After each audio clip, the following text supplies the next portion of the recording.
Rolling? We got the camera rolling?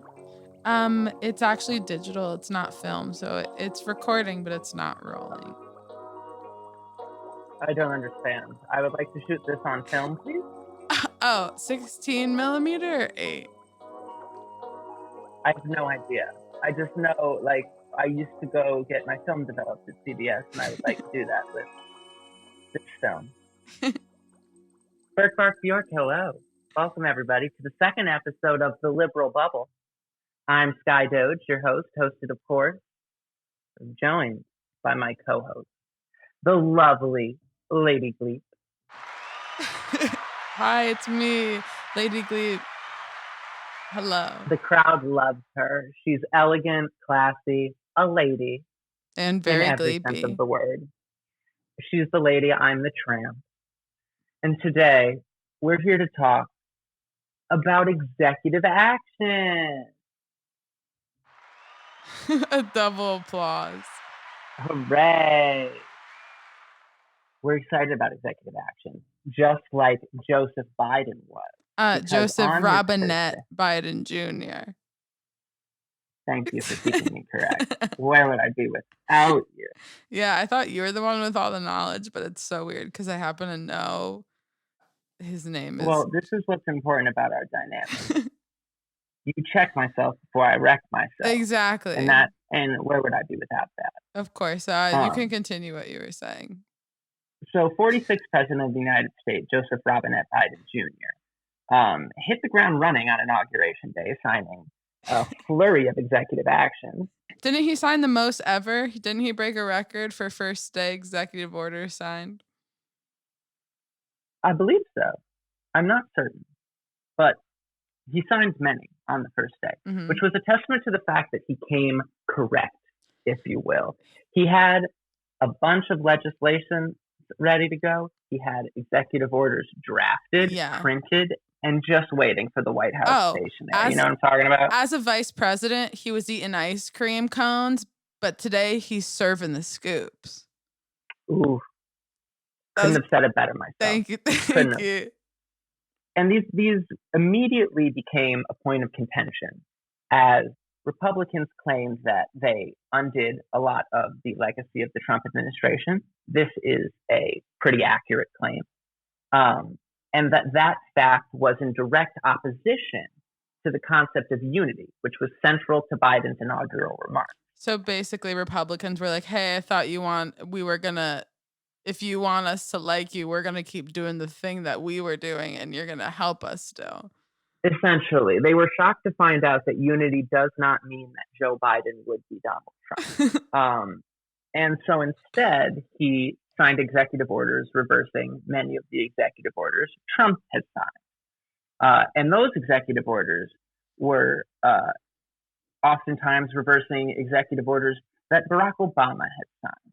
And herein lies the problem with executive orders.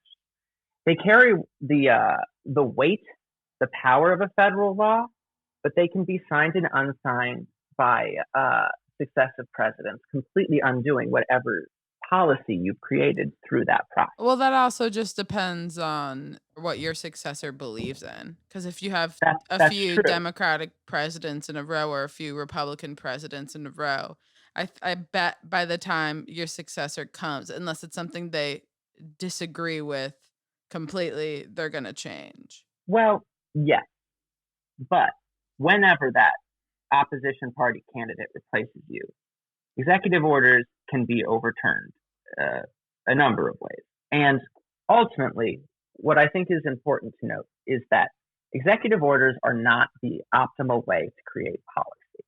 And I also believe, personally, that Joe Biden's administration maintains no illusions about that. That they're resorting to executive action first to demonstrate a commitment to the progressive agenda they ran on, and doing everything they can right away to demonstrate that fact, but also that these executive actions recently have been invoked in the absence of the ability of Congress to legislate. Okay. So when Congress can't pass laws, wait, can we break the president has break it down for me. You got a question? Yes. Yes, you in the back, Lady Gleep. So first of all, can we break it down a second? What exactly is an executive order? And when you say policy, what are policies technically? Like, are policies turned into laws? Like, what's going? I don't know what's going on. So policies are And legislation. do all executive orders become policies? Are they all the same No, thing? because some of them can be ruled unconstitutional. Um, so policy is the result of like legislation. It's the policy is like the goal and system of programs you create via the government to achieve that goal. Um, and it is passed through the legislative process. And in that way, it is like a law, but it is separate and different and distinct from like a law in terms of the legal code, which is uh, detailing like what is against the law and what's not. Would Yeah. Would a president ever like pass an executive order that's a bill? Is that So that's a wonderful question. No, he can't because only Congress can pass bills. And okay. I'll return to your initial question of what an executive order is. And to answer it, I'm going to read from an article I have found, Executive Orders 101. What are they and how do presidents use them? A title that appealed to me. The source is the National Constitution Center. Did some research, found them to be sufficiently nonpartisan such that I could trust the veracity of their definition.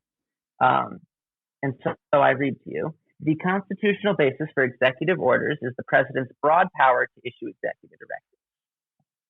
There's no definition of executive orders, presidential memoranda, or proclamations in the Constitution. There is likewise no specific provision authorizing their issuance. But Article 2 of the Constitution vests the executive powers in the president, making him commander-in-chief, and requires that the president, quote, shall take care that the laws be faithfully executed. Laws can also give additional powers to the president. While an executive order can have the same effect as a federal law under certain circumstances, Congress can pass a new law to override an executive order, but that action is subject to a presidential veto, and that veto is subject to a congressional veto. So basically branches of government were made so that no one is powerful, but that also means no one gets anything done ever. That's actually an incredibly important insight into the system. I think it's a bit overstated that way, but the system of checks and balances, it was cleverly designed to ensure that nobody had absolute power to run the board and completely control like everything that the government's doing, because that would be a monarchy. And we were really founded in opposition to that. Mm-hmm. So a consequence of that is that things do not move quickly through our political system. They are subjected to lengthy debate in the Senate. We are a democratic system which does better with incremental reform than revolutionary change. And that can be incredibly frustrating, but it is the nature of the beast. It is how it was designed to function. But now, don't Democrats have power in all three branches? We do have unified. No, actually, we don't have unified government because the judicial branch, which is the Supreme Court up top, tilts heavily in the favor of conservatives. They have a 6-3 majority. Because of the Amy Coochie Barrett. I forget her. Amy Coney Barrett, yeah. Yeah, she was nominated to replace Ruth Bader Ginsburg. The C stands for Coochie. So just to sum up what I read, their executive orders are pieces of paper that the president signs that have the power of laws, but which are not laws. Yeah. And so can be undone with another piece of paper from another president. Or if Congress doesn't like that executive order, they can pass a law with a simple majority, assuming that a filibuster isn't invoked in the Senate. And we will talk about the filibuster in a later episode. But say, for example, president issues an executive order, Congress says, I declare shenanigans. That is bullshit. We pass a law invalidating your executive order. Yeah. The way our system works, then that goes to the It's desk of the three president man's for his chess. signature. Okay, elaborate. It's just like everyone making a move until like you eventually just get cornered and there's no moves to make, and then you finally, like, whoever won finally gets what they want. I'm not sure I would characterize governance that way, but maybe if I thought on it, I would find some deeper truth in that.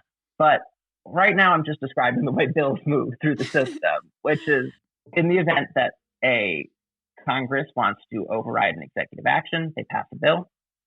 The president then has to sign that bill into law.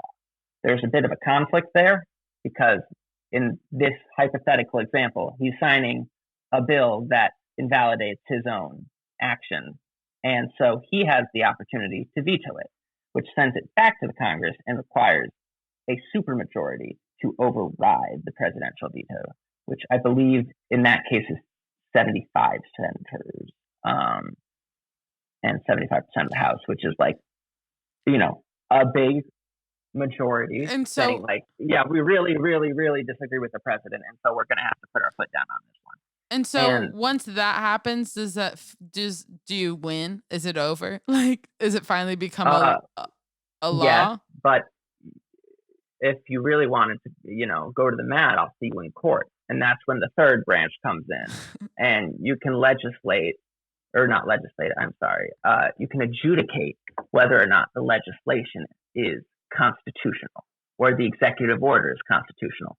In the case of Donald Trump's administration, a number of executive orders were signed and then ruled unconstitutional because the lack of process in the Trump White House made it such that they didn't always put their executive orders through the OLC, the Office of Legal Counsel. So they didn't always have lawyers looking them over and making sure that they were, legal. Yeah. So that's an important step of the process. Was Roger Stone one of those people, or was he just a guy who was there? Roger Stone was not a lawyer. Roger Stone is a dirty little trickster. He's a little impish man in Florida. Impish. He's the master of political chicanery. He was never working at the Trump White House. Mm-hmm. In fact, they were very much not associated, despite being very closely associated. But it's like that Mariah Carey "I don't know her" moment. And then he pardoned him. I could talk forever about Roger Stone. I'm obsessed. Maybe one day we will. Maybe one day we will. Everybody stream Get Me Roger Stone on Netflix. Back to executive action. A little bit of history on them. Before we talk about history, do you feel like we have a good understanding as to what they are? Executive orders? Yeah. Yeah, I understand what they are. Okay, wonderful. Listener, I hope you're in the same boat as us. I might forget, and I might, That's fine. in a later episode, might be like, what was that again? But as of now, I totally they're fine. Policies. Yes. Yeah. And they could become a law if that they carry the same weight as laws. Mm-hmm. But what I think is important for listeners and everyone to understand about executive orders is that they do not carry with them the permanence of a law. Yeah. Or a court ruling. So they can be signed and unsigned at will. But only by the president? Correct. Yeah. So it's like the president's version of a law. Yes. Mm-hmm. That's what I understand. I mean, every president since George Washington has used the executive order power in various ways. George Washington used executive orders to have departments prepare reports and issue a proclamation about Thanksgiving. So that's a nice start to it. Abraham Lincoln used it a little more aggressively during the Civil War, suspending the writ of habeas corpus, meaning that he can't. You couldn't get ruled. His executive order identifies the right of the writ of habeas corpus in the Constitution, which is the right to be put in a court of law to determine if your imprisonment is just. Honest Abe said no. Abraham, correct. Honest Abe said, we're going to hit the pause button on that. And What? he cited his powers under the Constitution's suspension clause, which states, quote, the privilege of the writ of habeas corpus shall not be suspended unless when in cases of rebellion and invasion the public safety may require it. He argued during the Civil War, like, this is a case of rebellion, and thus I have the right to temporarily suspend the writ of habeas corpus. Justice Roger Taney, in his role as federal circuit judge, ruled that unconstitutional, and Lincoln and the Union Army ignored him. And Congress didn't object, and thus his executive order stood. But that is an interesting historical example of the judiciary objecting and then getting steamrolled anyway. It doesn't happen a whole bunch. How did that even? What happened during that period of time? People just went into like jail The with Civil War. Oh, I think like people were like, Civil War. No, like what? Were you were just jailed and that's that? yeah, I think it probably functioned more like prisoner of war type deal, There where it's like were where laws you're of not going to get war. arraigned, you're not going to get like a grand jury decide if your charges should be brought to trial. It's like the government was so preoccupied with fighting an active insurrection and secessionist movement that I'm not saying it's right, but they decided that they were going to suspend that writ Yeah, that's of habeas crazy. corpus. I wonder because if in war, it's like if you could you go to jail in war? Like, oh, you're going to jail now. For war crimes? Yeah. Yeah. Yeah, so I mean, maybe it's Abraham Lincoln's mindset was like, oh, if they can't go to court to say their war crime was good or bad, that means we could just keep them jailed. No, that wasn't his mindset. no, I I'm don't getting a believe no so. head shake. I don't think war crimes are in the U.S. Code of Laws. I think it was just a matter of like, we have a lot of people that we're detaining, Hmm. and we do not have the capacity to provide them the right guaranteed to them in the Constitution. But the Constitution has the suspension clause, which allows for this exact or that exact Hmm. example. He's not all evil when it comes to executive orders. Two executive orders comprise the Emancipation Proclamation, which at the time he feared would be overturned by Congress, which again is very much a thing that can happen with executive orders as they are a Hmm. tenuous way of making policy. But it was codified into the Constitution via the 13th Amendment, and constitutional amendments are a wonderful way to bring about lasting change. Not to say it can't be reversed. Never forget we are the country which decided drinking should be illegal. It was the demon's rum, and then said that was really dumb. We should undo that, and we did that. Yeah. Um, Like, oh my. and good on us. That's truly We should do an good. episode on prohibition because that was wild stuff. That was just The way the government behaved during prohibition, crazy. crazy town. Yeah. Moving forward in history, Wait, sorry. FDR. Yeah. What's the longest lasting policy? Was it that because it got turned into an amendment? I'm not sure I have an answer to that question. Do you mean like what's the longest lasting executive order?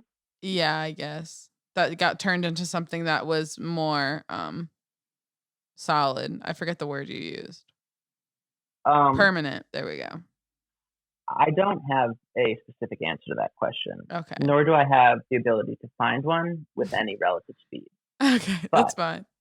I would say that the Emancipation Proclamation being ultimately codified via the 13th Amendment is a good example of Mhm.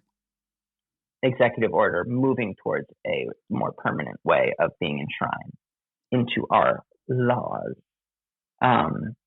Moving forward, FDR was the person to use the most executive orders. He issued 3,728 executive orders between 1933 and 1945. That's compared to 896 from his successor, Harry Truman. Obama issued 277, George What? W. 291, That's so Bill little. Clinton 364.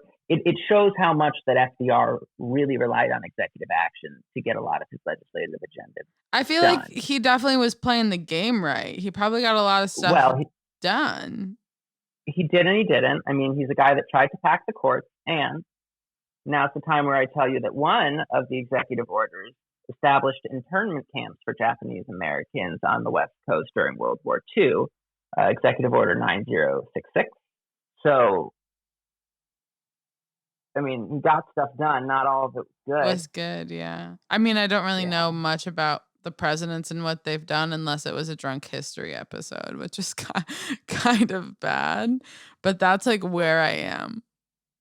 I would say that people that are hammered drunk are not the optimal people to tell you history, Yeah, but I've seen the program and it is it's wonderfully pretty fun.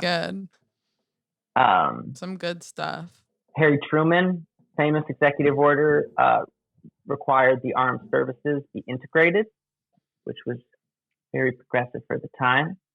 He also saw another executive order overturned by the Supreme Court, which had to do with, I believe it was steel mills striking during the Korean War, and he attempted to nationalize steel production and override unions, and they said, they being the Supreme Court in Youngstown Sheets versus Youngstown. I'm going to get it the third time, I promise, dear listener. The case was called Youngstown Sheet and Tube Company versus Sawyer. The Supreme Court determined that was an invalid executive order. So there's an example of the court being honored in its proclamation that an executive order needs to be dismissed.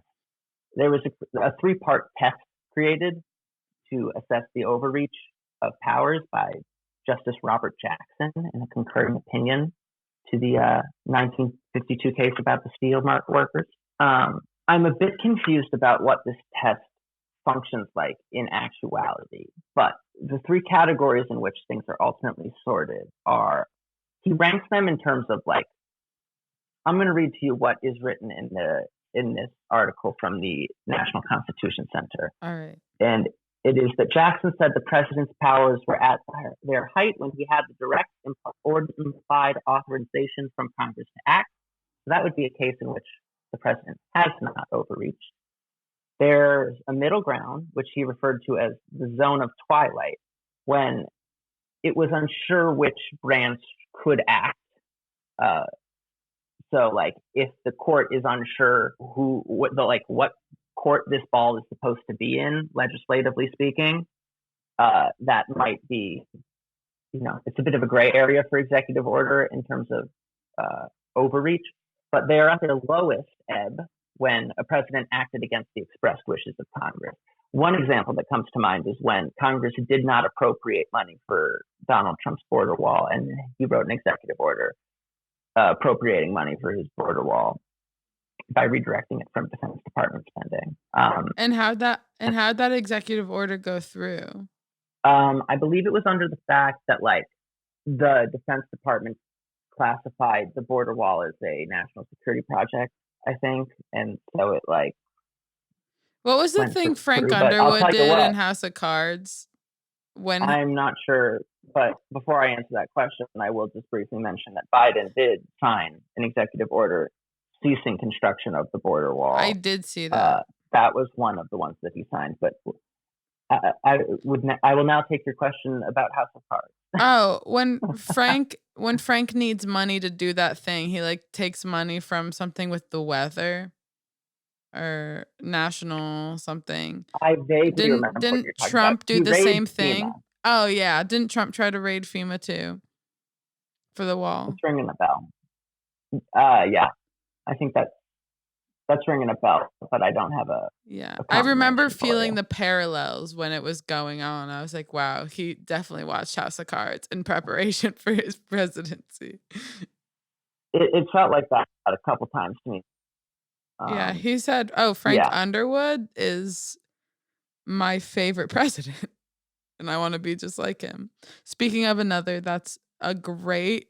I mean, I once told Mr. Skydoge that I learned a lot from House of Cards, and he was I was very terrified. distressed by that He fact. was Yeah, it made me very super upset. terrified, but I think it's a really good show if you wanna learn about Congress and, like, how seats work and, like, what the whip is like and just, like, kinda I the inner disagree. workings. Like, I don't think it's necessarily good at demonstrating what a congressional whip is like. I mean, it depends on the person and the position. Frank Underwood is incredibly Machiavellian. He probably like resembles LBJ in his time at the Senate, like really strong arming people. Who's His brand of LBJ? politics, Lyndon Baines Johnson, the vice president to JFK, Mhm. um, and who used executive orders to advance civil rights movement. Uh, First, it was Dwight Eisenhower in 1957, using executive orders to put the Arkansas National Guard under federal control and enforce the integration of schools in Little Rock.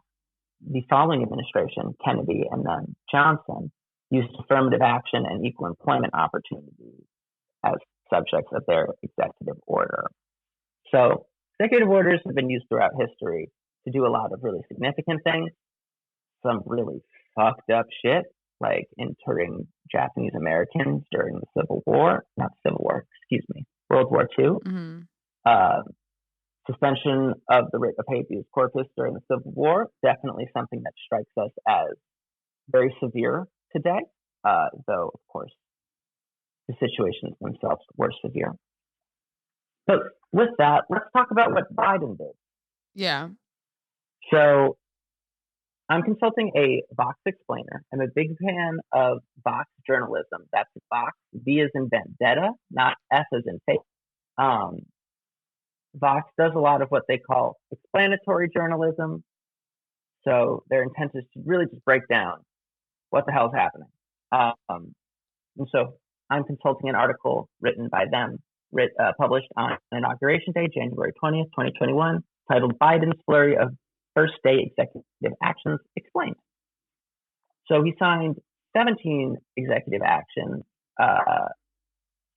aimed at tackling 4 crises. So the Biden administration has come in, hit the ground running, and said there are 4 intermingling crises that we have to act on urgently. They are COVID-19, the economy, global warming, and racial justice. Whoa. Those, I'm gonna yeah. Those are all really amazing things to focus on. The fact of the matter is, Joe Biden ran as a centrist in the Democratic primary, but as a nominee, he did run on the most progressive platform in history. So, love him or hate him, centrist, left, right, wherever you want to put him on your personal political spectrum, he made a lot of promises to progressives, and I think he intends to keep them to the best of his ability. That depends on the way Congress functions. And if it doesn't function, he might have to resort to executive action. So what's progressive versus liberal? Is it just a little more left? It's interesting. Like progressive doesn't have like a specific definition in the American political discourse. I think if you ask most Democrats, like, do you identify as liberal? Yes. Do you identify as progressive? Yes. But like, if you put a political spectrum up and like you democratic socialists and people in the like just left of center would probably both identify as progressive. Mhm. It's an ill-defined term, and liberal within our discourse also doesn't mean what liberal means in most other contexts. Yeah. So there's a good non-answer for you. No, that makes Um, sense. okay, I'm Not that glad. I know what progressive means, but I just know it's not like oh, I'm just progressive, but I'm not liberal. Yeah, the two things like tend to go together, Yeah. um, hand in glove, if you will. Um, so, as we've mentioned, executive actions are the result of an inability to move legislation through Congress with any effective alacrity, any relative speed. And with his 4 key crises in mind, he's using them as a justification to get things moving now. There are a number of categories to his executive orders. first action on COVID. These include physical distancing requirements and masking mandates on federal property, a rejoining of the World Health Organization, which Donald Trump withdrew from via executive order, creates a COVID-19 response coordinator, reestablishes the National Security Council's Directorate for Global Health Security and Biodefense, which was established under the Obama administration and then zeroed out during the Trump administration. And here we are in a pandemic. And more to come. Like, what was the point of Donald Trump pulling out of the World Health Organization? He accused them of being corrupt and following the lies of China in regards to this virus. And so we should go it alone was the rationale. I'm dubious. That's Color a decision. Me skeptical. It is certainly a decision. But it dovetails with Trump's general, like, America first and America alone. Like, that's so dumb, in my opinion. I would agree. I've never seen a president in my lifetime reject multilateralism so explicitly. Like, the idea that we should work together with other countries is like kind of like, look where all the other countries are right now. Yeah, they're in different places geographically. Yeah, physically and in health wise, though, much better. Certainly, we could be doing better. A lot of people are doing it better than us. But one thing that's important to remember about America is that we're number one. Don't ask any more questions. Oh, yeah, I forgot. I actually... blind American exceptionalism. Yeah, I forgot. Anytime I have any doubt, I should always just remember that this is the place to be. Just blind faith and unquestioning feelings of being better than other countries. Yeah. Moving on. Second part of Biden's executive order bundle: economic relief. One order asks federal agencies to extend the federal moratorium on evictions and foreclosures through at least March 31st, which is a great idea. Who needs a homelessness crisis in the midst of a pandemic? As if we didn't already have one, though. Exactly. And as if we didn't see the government stand by and watch Americans be kicked out of their home in the 2008 economic crash. Like, we've seen what it looks like when government does just nothing to help people keep a roof over their heads. And it is horrible. Yeah. So a good executive order, if you ask me. Another will extend a pause on interest and principal payments for direct federal student loans through at least September 30th. So if you have a student loan from the federal government, you don't have to pay interest on that principal amount. So whatever amount that you borrowed, that's the principal amount. And then you have to pay interest on that principal amount, which accrues over time. There's a pause on that interest. Oh, that's awesome. So, yeah, your debt doesn't increase as you're unable to work ostensibly. And then he further vowed to direct his cabinet to, quote, take immediate action to deliver economic relief to working families bearing the brunt of this crisis. Mm-hmm. So the administration would like you to know that they are interested in helping Americans. And if you missed it, the administration would like you to know that they're interested in helping Americans because they care about helping Americans. It's very important. And I don't mean to belittle that point. But what it is in every part of their message. Wait, do you know what they care about, though? Everyday Americans, I think. Helping improve their lives. I was kind of confused. I didn't really know what you were talking about. No, I'm glad you asked. Third category, addressing another one of its crises, efforts to fight global warming. One executive order rejoins the Paris Climate Accord, a multilateral agreement between countries to reach a certain level of emissions or reduction thereof. While we were out of it, did our numbers like skyrocket? Do you know? Or did we like stay the same? Well, 2020 was a year of reduced emissions because people weren't traveling and living their lives normally because of shutdowns. But other than that, I'm pretty sure our emissions continued to be as bad. I will say I do not have the data in front of me, so that is speculation on my part. Yeah. But we withdrew from that via executive order. This is one of the things that we have done. So Trump withdrew, Biden re-entered. He'll also sign a executive order reversing a wide range of actions that Trump took on climate change, deregulation, things of that nature. Included in that list, directing federal agencies to revise vehicle fuel economy. So, like, the Obama administration issued directives to the auto industry saying, like, you should reach these mileage standards in the cars that you're putting out by this date. And then they were doing that, and the Trump administration said, never mind. And it caused a bit of befuddlement among the auto industry because they're like, well, we were already building these cars that like meet these like greener mileage standards, but like, okay, I guess that has been reversed. We're a bit in the weeds here, but additionally, an executive order imposes a moratorium on oil and gas leasing in the Arctic National Wildlife Refuge. So we're just hitting a pause button on that. I'm going to conduct a review, and he has revoked the Keystone XL pipeline permit, which That's not the same one that was in North Dakota, or is that the one?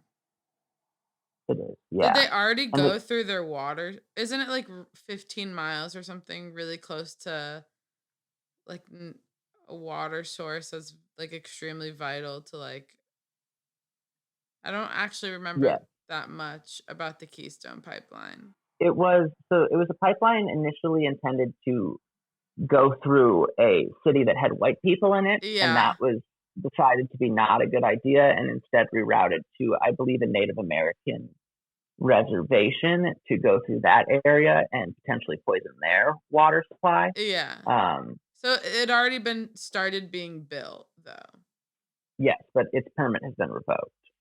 And the Biden administration has promised further action in the coming weeks with urgency that the science demands. So they would like you to know that they're on it. This is basically the essence of this whole deal. It's like, we're hitting the ground running. In case anyone had any questions, we understand the enormity of Yeah. the situation, and How we got some more stuff. how well planned like how strategic do you think those four choices was? Like, and if you were in his cabinet or had any type of say, like what would your executive actions have been? Or how, like, what would you have changed? So he identified the four as COVID-19, the economy, global warming, and racial justice. I think that they are a good four, and here's why. Uh, COVID-19 and the economy are intertwined. The impact of COVID-19 has halted the economy in a lot of ways. COVID-19 also includes the concept of healthcare implicit to it. It will be a legislative push all its own, separate from COVID relief legislation. But I think in identifying the crisis, it implies healthcare as a central crisis, and that would be one that I would add otherwise. Global warming, existential threat, going to completely change the world as we know it unless we do something. And racial justice absolutely belongs on that list. It is central to societal cohesion. We cannot ignore injustice and say that everything's fine. Yeah. So I think those are, you know, they're identified, and I'm like, yeah, that seems about right. I might add one, which is the one that I talk about all the time, this epistemic crisis, but that's not a thing that you can legislate out of existence. So I think to identify it as a goal of the administration would be pretty stupid. Epistemic crisis? Yeah, the idea that we can't agree on truth, we don't know Oh. what's right. Mhm. So like, I feel like that's he can't more, really do anything about that. yeah, I feel like that's more like word of mouth and news Media and environment, media. absolutely. Yeah. We've got a couple more areas of executive action. Immigration reform. He will reinforce DACA, the Deferred Action for Childhood Arrivals program, which was signed into law by Obama after immigration reform fell apart in, I think, 2013, maybe. Obama creates this program via executive action, and then Trump notoriously tweets it out of existence. throws a whole bunch of people who have spent their whole life in America, throws their entire life into uncertainty as to whether or not they will be allowed to stay. That will be reinforced. They will be allowed to stay. He will also reverse Trump's travel ban on mostly Muslim majority countries. He rescinded Trump's attempts to exclude undocumented immigrants from the census. So Trump had this desire to we conduct a census every 10 years. We count up how many people are in every state. This is essential to the apportionment of seats in the House of Representatives, as well as the allocation of resources. And the idea that you would exclude undocumented people from the count as if they're just like not there, a bit baffling and fairly disguised in its. Not disguised at all. Nope. Yeah, it's really, really not. It's saying the quiet part out loud. And he has moved to stop the construction of the border wall. But with all of that action, he has drafted and put forth already a legislation, a bill, immigration reform, to go through Congress and become a law. It is not presently the priority. They're working on this COVID relief package, but he has a bill drafted. Is that the $1.9 trillion one? That's the COVID relief bill, the American Rescue Act. That is what he has committed his first legislative effort towards. That's where all his political capital is going right now. And we'll have our next episode will be about just that. I'm so excited to talk about that. Yeah, it's going to be so fun. Oh my God. You have no idea. In regards to the racial justice, he signed a series of executive orders under the banner of rejecting bigotry. One is an executive order establishing that advancing equity for all, this is a quote, advancing equity for all is the responsibility of the whole of our government. So all agencies are to behave under that directive and in accordance with that directive. He will rescind Trump's 1776 commission and limits on diversity and inclusion training within federal agencies. So the 1776 commission is something that I'm very confused about. It was like a thing that the Trump administration formed to revive the reverence of our founding fathers, I think, but the committee came up with nothing. And nothing was produced through its existence. So it's just gone now. He also going to sign an executive order that acknowledges that sex-based discrimination is included within the Civil Rights Act of 1964, thereby prohibiting workplace discrimination on the basis of sexual orientation or gender identity. Very important. I know Donald Trump had signed some executive orders like right as he was leaving office. Were those just revoked, or did Biden not? I think some of them might still be under review. Oh, under review. I'm not certain because he did sign a bunch of stuff on the way out. He was like, and by the way, I have this pen. Flurry of pardons, bunch of executive orders. He said Lil Wayne is out of jail. I forget. Pardoned, yeah. Pardoned, yeah. The final category is improving government function. This includes an executive order requiring every executive appointee to take an ethics pledge, which is they're trying to restore faith in government. So they want the American people to know our people take pledges to behave ethically. He's also signing an executive order which will trigger a review of regulations and deregulations passed by the Trump administration via the Office of Management and Budget, the OMB. So those are basically under review, it seems like. And he issued a regulatory freeze to review all the new. There you go. There's your answer. Gotta love explanatory journalism. Shout out again to Vox for helping me understand this, and so that I could help you understand this. But his last executive order was to freeze all of the stuff that Trump signed on his way out so that they could be reviewed. Yeah. So the reason why Biden was able to so quickly overturned so much of the Trump legacy was because it was forged in the very soft clay of executive orders. It's like Plato. So, Oh, so it's like you can make a lot of things happen, but yeah, like you were saying in the beginning, they're easily erasable.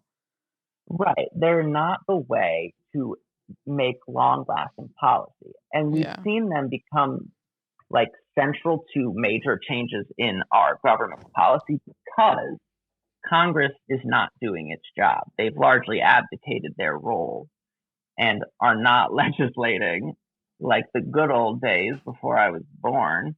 Um,